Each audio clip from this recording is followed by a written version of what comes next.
How significantly different would a Clinton White House, Obama White House, or an Edwards White House, how much can they do? How much do they want to do differently? It's too broken. The first thing you have to do is get back habeas corpus. You've got to get back the Magna Carta. You've got to get back our legal system. You've got to get back the pillars of the Constitution. And they're gone. Republics don't restore themselves. There's a group of ex-Reagan conservatives that are waging a campaign exactly along these lines, saying the Constitution must be reclaimed. In fact, they're making more of it than the leadership of the Democratic Party is. Well, do they have the same Constitution in mind, or do they have something else in mind? One never knows with marginal groups. I think the Reagan people just believed in you make as much money as you can and screw everybody else. This gang seems to be, they're certainly talking the talk of wanting to go defend habeas corpus and the Constitution. But more my point is, we're hearing very little of this from the Democratic Party. Well, people, you know, there's Dennis Kucinich, there are a lot of people, there's Senator Lay, Congressman Conyers. There are a lot of people who understand the Constitution and understand the risks of dictatorship, because we're right on the edge of it. I tell people, Europeans, they say, you know, what do you think of the regime? And I said, well, what they've done is interesting, symbolic. I said, I was born 80 years ago in a country called the United States of America. And I now live in a homeland. This is an expression we haven't heard since Hitler.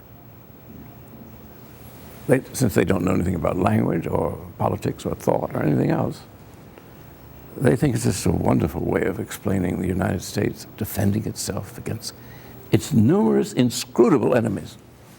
They hate us, we don't know why. Well, if we didn't blow up their cities, they might feel more kindly towards us. 2 + 2 is not possible in the United States of Alzheimer's. What do you see in the next 10, 15 years? Bankruptcy for the nation, which will put an end to these insane wars. We can't afford one. I know in Washington, I mean, the entire Bush gang is longing to reconstitute the army with another 1 million men. They can't find 1 million men. And the American people, although they can be easily tricked, they're not stupid, and they're not enlisting. Those who've been in more or less running the world for the last 50, 60 years or more, how do they deal with a situation where they might not run the world anymore? Well, martial law would be the first step that they would take to get back their powers. It's always a good one, always an easy one.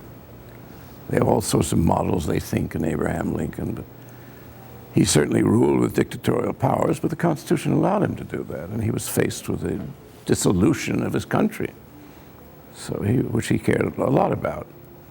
There's nobody in this administration who knows anything about the United States. They don't know the history. They certainly do not wish the people well. If you ever talk to Republicans privately about this is elected officials, their opinion of the people, their contempt is so total. And if you're on their side, you're a soft-hearted liberal or you've been taken in. What do you see as the response coming from the people in the next 10, 15 years? Well, I think bankruptcy, depression.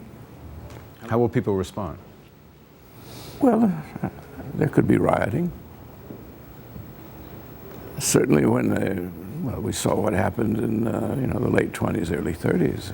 Institutions collapsed, banks collapsed.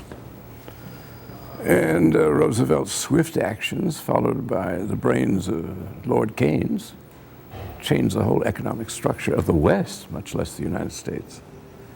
So we were lucky between Keynes and Roosevelt to have had 2 such extraordinary men who did have our interests at heart, or at least appeared to.